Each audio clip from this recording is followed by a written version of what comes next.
بسم اللہ الرحمن الرحیم۔ بسم اللہ الرحمن الرحیم۔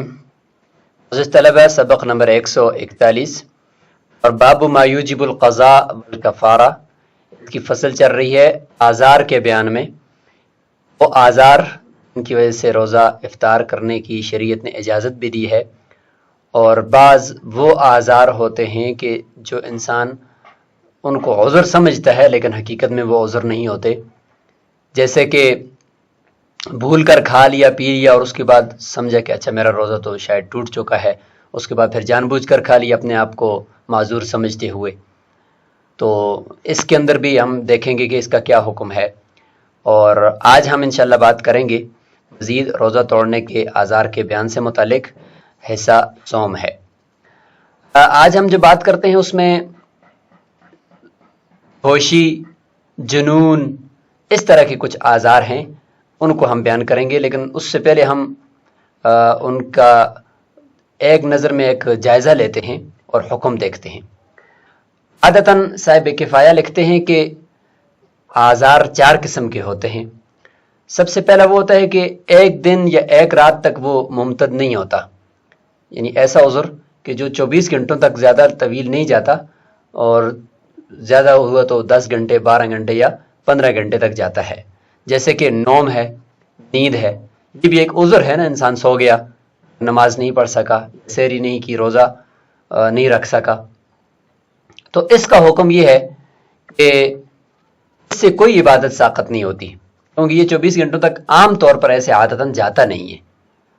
تو جو چیز نادر ہوگی وہ فقہی قاعدے میں النادر کالمعدوم ہوگی، لہٰذا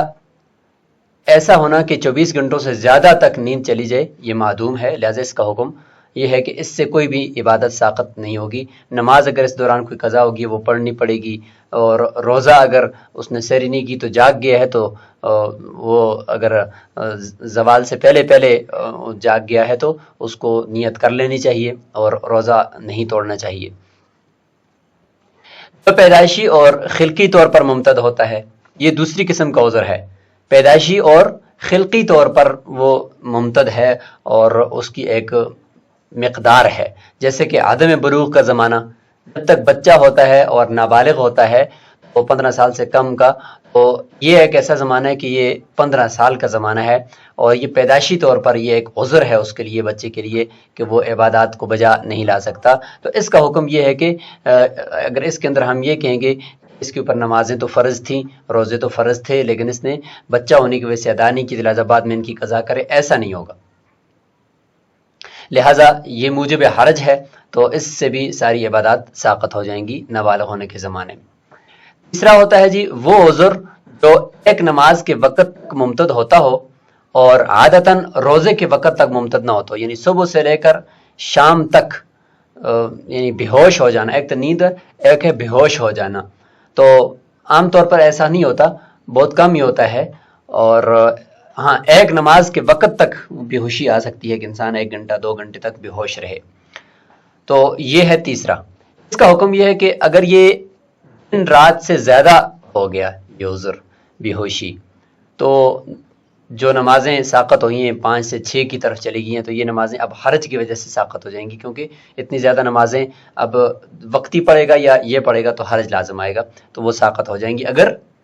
ایک دن اور ایک رات سے زیادہ بے ہوشی ہوگی۔ اگر اس سے کم ہے تو 5 نمازیں یا اس سے کم نمازیں رہ گئی ہیں تو ان کو پھر ان کی قضا اس کے ذمہ لازم ہوگی۔ اور چوتھی قسم کا عذر ہوتا ہے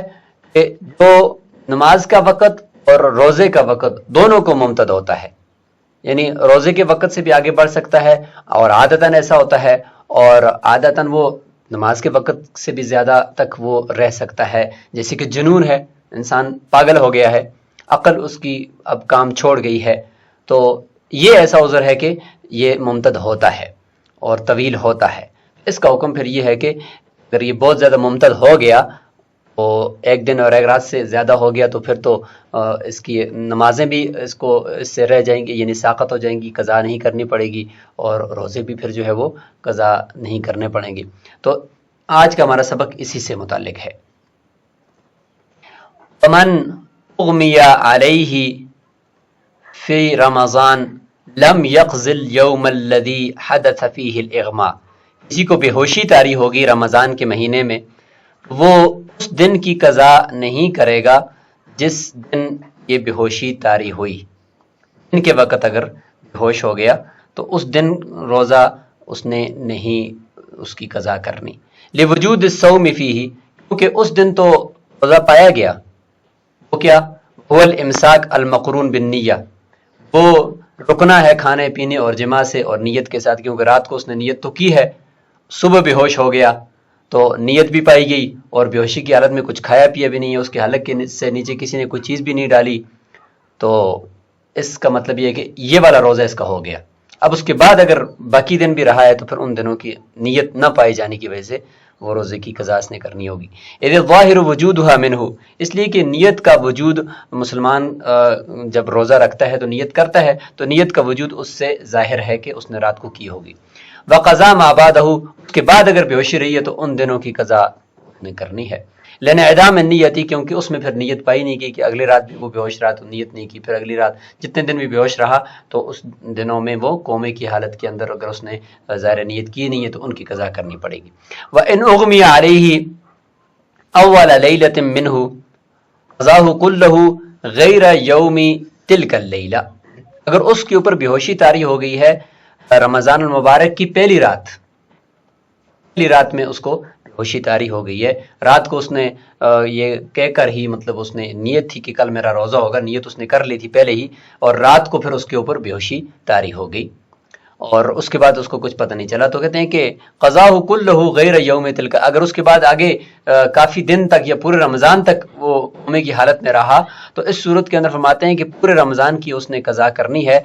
سوائے اس دن، اس رات والے دن کے، سوائے اس رات والے دن کے، اس رات اس کو بے ہوشی طاری ہوئی ہے نا، اس رات کے بعد آگے جو دن آنا تھا روزے کا، اس دن کی قضا نہیں کرنی، وہ روزہ اس کو ہو گیا، کیونکہ بے ہوش رہا ہے، کچھ کھایا پیا نہیں ہے تو وہ روزہ ہو گیا ہے، اور نیت اس کی اس بے ہوش ہونے سے پہلے ایک دن پہلے تو ہوتی ہے کہ بھئی کل انشاءاللہ میرا روزہ ہوگا، تو وہ نیت بھی پائی گئی اور اگلے دن کھانا پینے سے بھی رکنا پایا گیا تو لہذا وہ روزہ ہو گیا، اس کے بعد چونکہ نیت نہیں پائی گئی تو وہ روزے قضا کرنے پڑیں گے۔ ما قلنا، جیسے کہ ہم نے کہا، قال مالک، امام مالک رحمہ اللہ فرماتے ہیں لا یقضی ما بعدہ، اگر بے ہوشی پورا مہینہ رہی ہے باقی پورے مہینے کے روزوں کی قضا اس کے ذمہ لازم نہیں ہے، لأن صوم رمضان عنده يتعدى بنیت واحدۃ، امام مالک رحمہ اللہ کے نزدیک پورے مہینے کو ایک ہی نیت سے ادا کیا جاتا ہے، رمضان مبارک کے لیے یعنی 30 کے 30 روزوں کے لیے صرف ایک نیت کافی ہے، بمنزلۃ الاعتکاف، جس طریقے سے اعتکاف کے 10 دنوں کے لیے صرف ایک ہی مرتبہ نیت کافی ہے۔ اور وہ فرماتے ہیں کہ فمن شہید منکم الشہر فلیصم کے اندر شہر کہہ کر روزوں کو لازم کیا گیا ہے، تو لہذا شہر تو ایک ہی چیز ہے، لہذا ایک پورے مہینے کا من حیث المجموعہ ایک ہی مرتبہ نیت کافی ہے۔ وعندنا احناف فرماتے ہیں لابد من النیت لکل یوم، ہر دن الگ نیت کا ہونا ضروری ہے،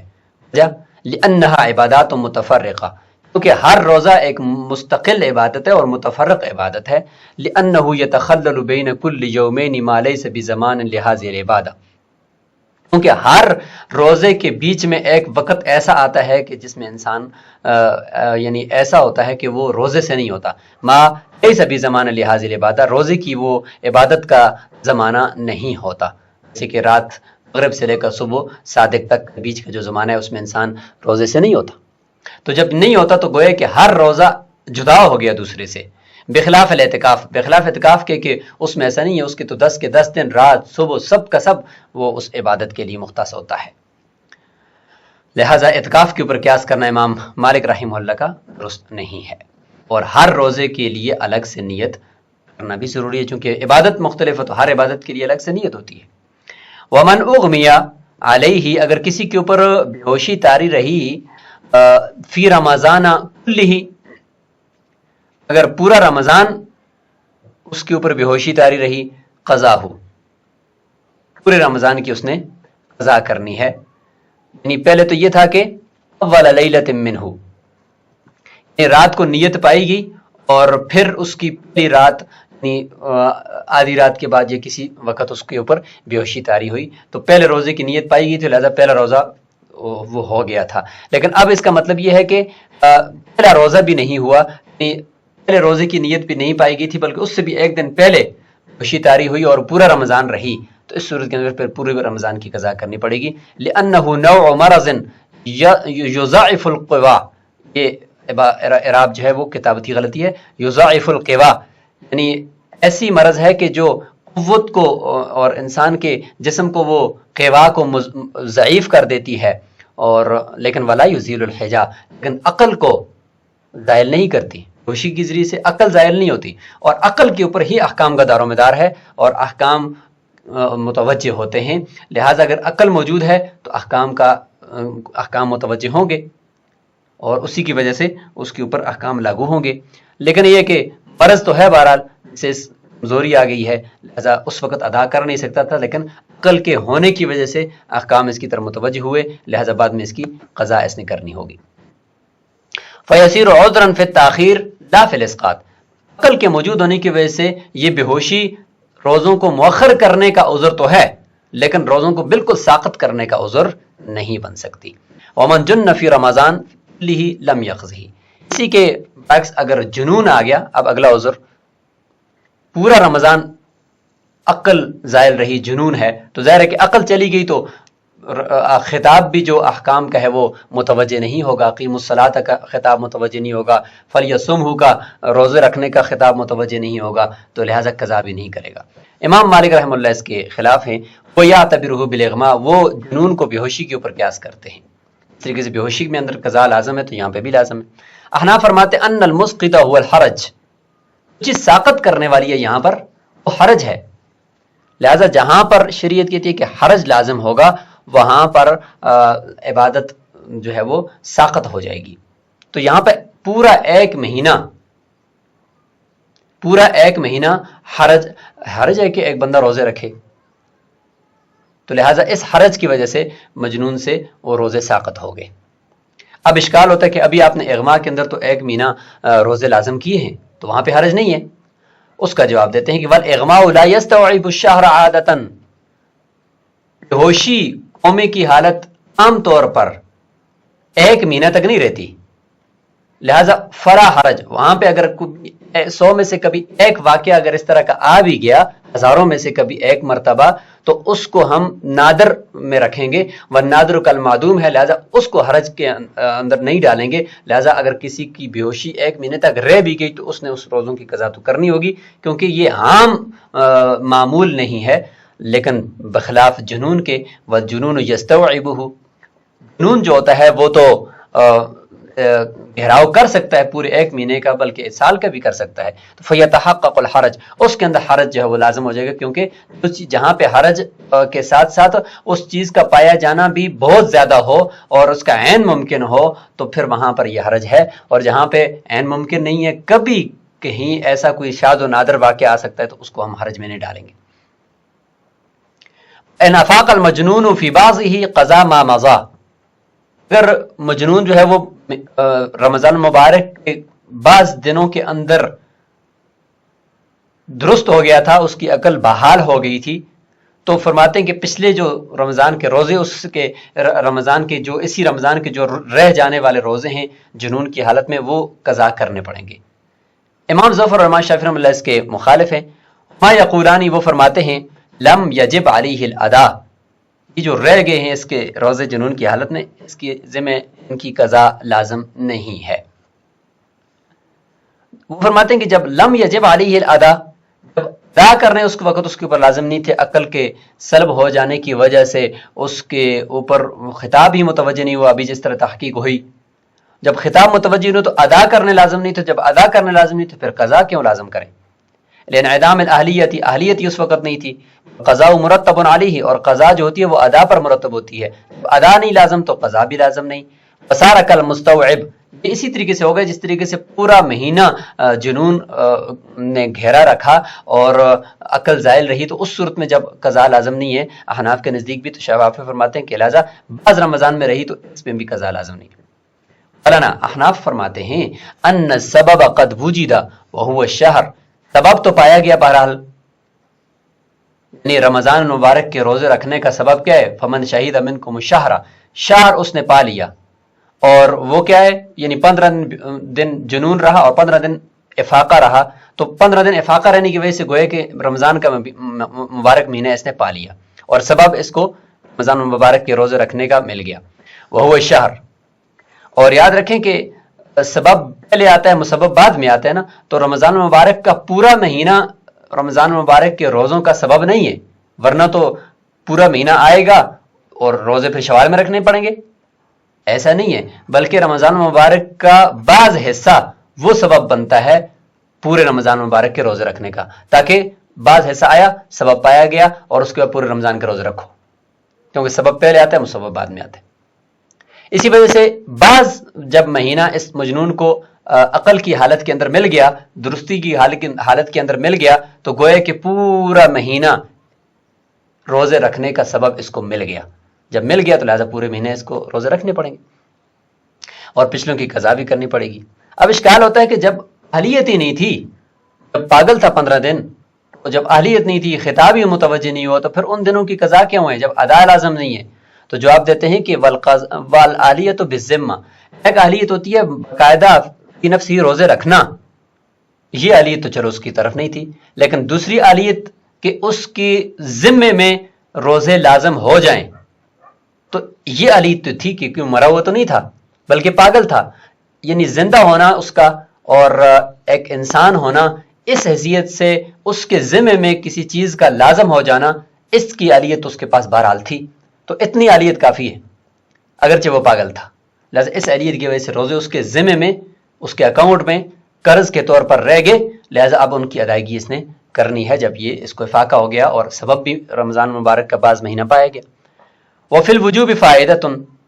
اب اشکال ہوتا ہے پھر جس کے اوپر پورا مہینہ جنون رہا تو اس کے اوپر بھی لازم کرو، کیونکہ اس کے ذمے میں بھی تو لازم ہو گئے ہوں گے روزے، اور اہلیت اس کی بھی اس حوالے سے تھی۔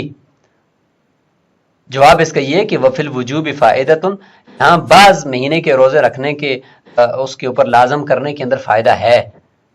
وہ کیا ہے؟ وہ سیرورتہ مطلوبا علی وجہ لا یحرج فی ادائہ، کہ وہ اس طور پر مطلوب ہیں کہ ان کی یعنی یہ روزے اس طور پر اس سے مطلوب ہیں کہ اس کی ادائیگی میں اس کو کوئی حرج نہیں ہے، کیونکہ 10 یا 15 دن کے روزے رکھنے میں کوئی حرج نہیں ہے، بخلاف المستوعب، بخلاف اس صورت میں جس میں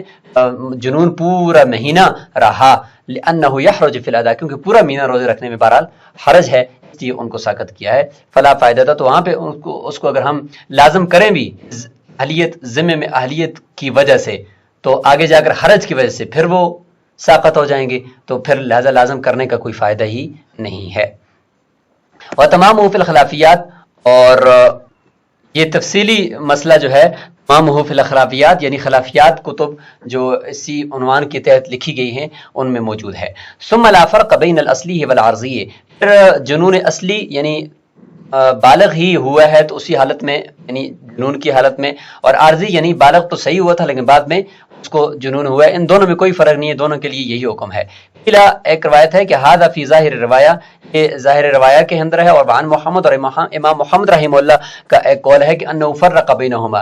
جنون اصلی اور جنون عارضی میں انہوں نے کچھ فرق کیا ہے، فرماتے کہ لأنہ اذا بلغ مجنونا، اگر بندہ بالغ ہی مجنون ہوا اور جنون اصلی ہے، التحق بالصبی، وہ نابالغ بچے کے ساتھ ملحق ہو جائے گا، یعنی جب تک کہ اس کا وہ جنون ختم نہیں ہوا ہم اس کو نابالغ سمجھیں گے اور اس کے اوپر کچھ بھی لازم نہیں ہوگا۔ فانعدم الخطاب، خطاب ہی اس کی طرف منعدم ہو جائے گا، عبادت کا توجہ ہی نہیں ہوگا۔ خلاف ما اذا بلغ عاقلا ثم جنہ، خلاف اس صورت کے کہ جب وہ عاقل ہونے کی حالت کے اندر بالغ ہوا تھا پھر اس کے بعد مجنون ہو گیا، فرماتے ہیں کہ وہذا مختار بعض المتاخرین، یہ بعض متاخرین فقہا کا پسندیدہ قول بھی ہے، امام محمد رحمہ اللہ کا یہ قول۔ ومن لم ينوي في رمضان كله لا صوما ولا فطرا فعليه قضاؤه، کسی نے رمضان مبارک کے پورے مہینے کے روزوں کی میں سے کسی ایک روزے کی نیت ہی نہیں کی، سحری کھاتا رہا ہے اور سوتا رہا ہے اور دل میں یہ بھی بالکل نہیں تھا کہ کل میرا روزہ ہوگا یا نہیں ہوگا، تو ویسے تو سحری بھی اگر اس نیت سے انسان کرے کہ صبح روزہ رکھنا ہے تو ہو جاتا ہے، لیکن یہ کہ اگر اس نے بالکل ذہن میں آیا ہی نہیں کہ یہ رمضان کا مہینہ چل رہا ہے یا کیا چل رہا ہے، تو نیت کا استحضار نہیں ہوا، نہ روزے کے وقت اس نے نیت کی اور ولا فطرن، اور نہ ہی افطار کے وقت کوئی نیت کی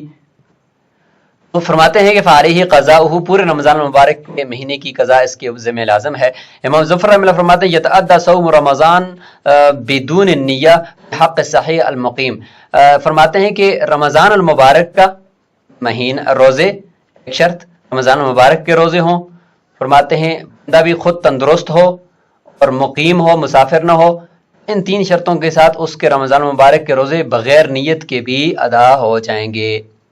ان الامساک مستحق علیہ، کیونکہ اس رمضان المبارک کے مہینے کے اندر کھانے پینے اور جماع سے دن کے وقت رکنا یہ اس کے اوپر لازم تھا۔ فعلی وجہ یؤدیہ یقع عنہ، بس وہ جس طریقے سے بھی وہ یہ کام کر ڈالے تو روزی کی طرف سے واقع ہو جائے گا۔ کما اذا وہب کل النصاب من الفقیر، جیسے کہ کوئی شخص جو ہے زکوٰۃ کا سارا نصاب جتنا بنتا تھا وہ سارے کا سارا ایک ہی فقیر کو دے دے، تو دینا تو نہیں چاہیے تھا، کیونکہ نصاب کا پورا مال جو تھا وہ اٹھا کر سارا ایک ہی فقیر کو دے دیا 200 درہم مثال کے طور پر، تو اس میں نیت نہیں کی، تو اندر اسی کے اندر زکوٰۃ بھی کی رقم بھی تھی، تو لہٰذا بغیر نیت کے اس کی زکوٰۃ ادا ہو جاتی ہے، جیسے کہ ہم نے کتاب الزکوٰۃ کے اندر پڑھا ہے۔ تو فرماتے ہیں یہاں پر بھی ایسا ہونا چاہیے۔ حناف فرماتے ان المستحق امساک بجہت العبادتی، جو اس کے ذمہ لازم تھا رکنا کھانے پینے اور جماع سے، وہ عبادت کے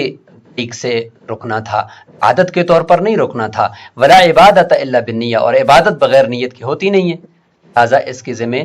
پورے روزے باقی ہو گئے۔ وفی ہبۃ النصاب، اور جہاں پہ پورا نصاب اٹھا کر ایک ہی فقیر کو دے دیا اور نیت نہیں کی، تو وجیدہ نیت القربتی، کم از کم دیتے وقت فقیر کو سارے کا سارا نصاب قربت اور ثواب کی نیت تو تھی نا،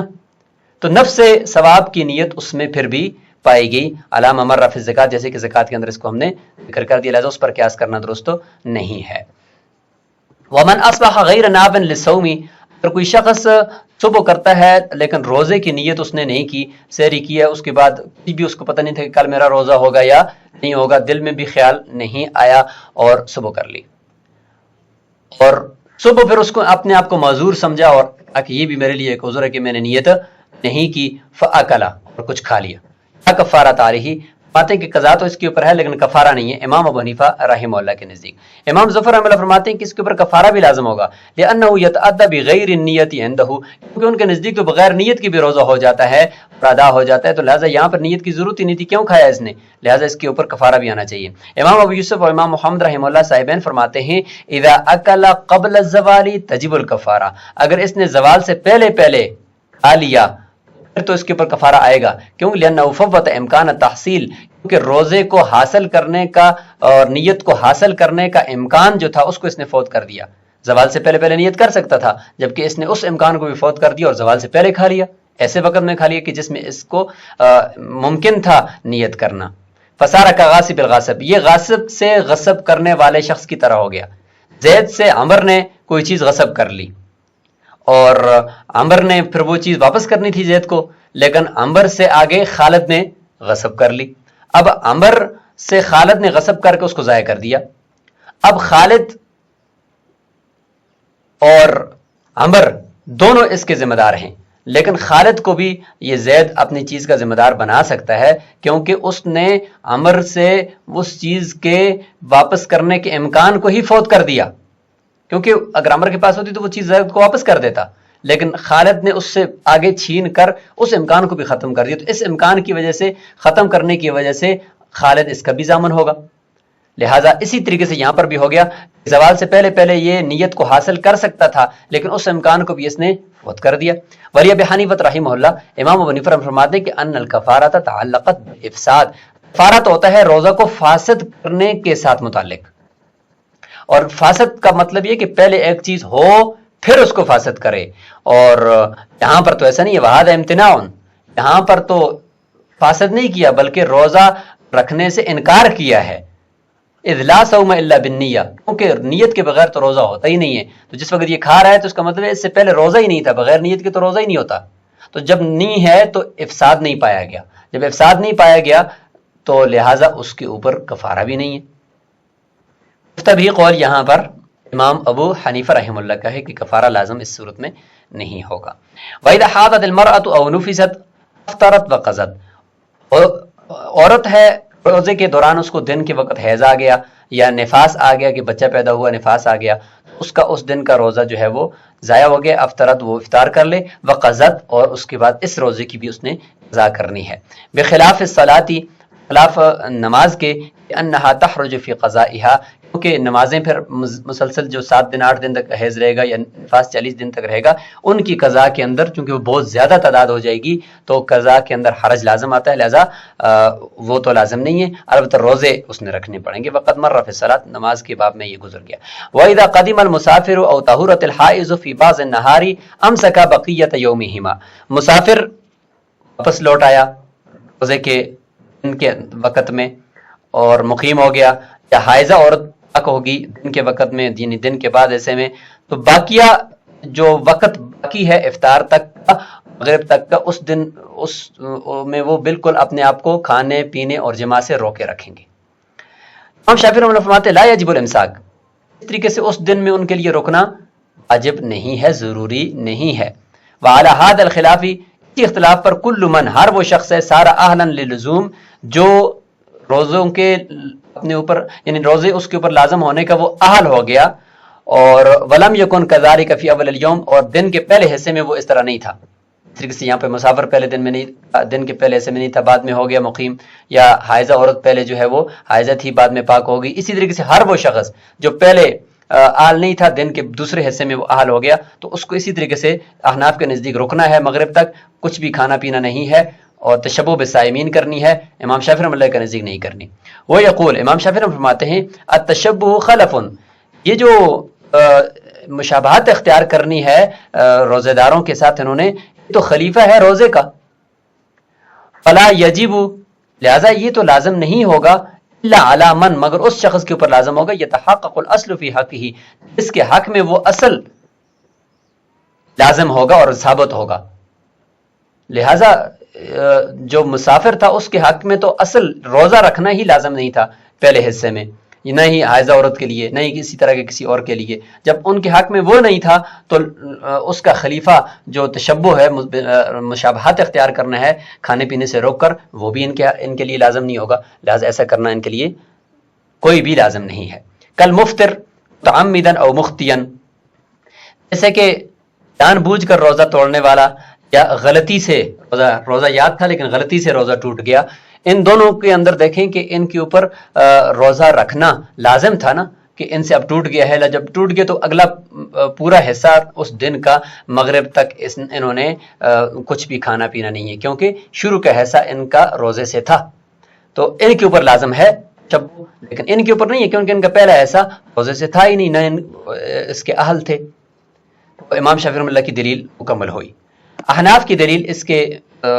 اسی سے برعکس، وہ فرماتے ہیں کہ انہ وجب قضاء لحق الوقت لا خلفا، کہ یہ جو ان کو تشبہ کا حکم دیا جا رہا ہے کہ کھانا پینا چھوڑ دیں مغرب تک بقیہ دن،